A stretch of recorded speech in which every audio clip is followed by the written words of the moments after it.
Hi friends, welcome to VPJ kitchen. ఎలా ఉన్నారండి? అంతా బాగున్నారా?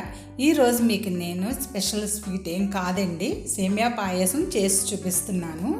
అది సగ్గుబియ్యం లేకుండా టేస్టీగా ఎలా చేయాలో చేస్తాను. అలాగే పాలల్లో పంచదార వేసిన వెంటనే సేమియా విరిగిపోతుందని కొంతమంది అంటున్నారు. అలాగే నాకు కూడా అవుతుంటుందండి.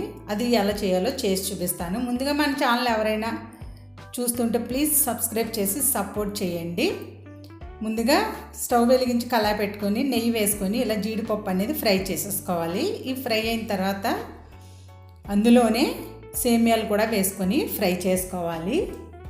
ఇది మాడిపోకుండా ఫ్రై చేయండి. స్టవ్ని లో ఫ్లేమ్లో పెట్టుకొని ఫ్రై చేస్తే నీట్గా ఫ్రై అవుతాయి. ఇవి ఫ్రై అయిన తర్వాత పక్కన పెట్టేసుకుందామండి. పక్కనే స్టవ్ మీద పాలు కూడా పెట్టాను అనమాట. చూసారా? ఇప్పుడు పాలు పొంగొచ్చేసాయండి.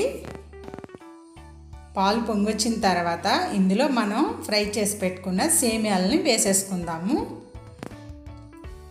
వేసేసుకొని బాగా కలుపుకోవాలి. చాలా టేస్టీగా ఉంటుందండి. ఒక 5 నిమిషాలు లో ఫ్లేమ్లోనే ఉడకనిస్తే నీట్గా ఉడికిపోతాయండి సేమియాలు అనేది.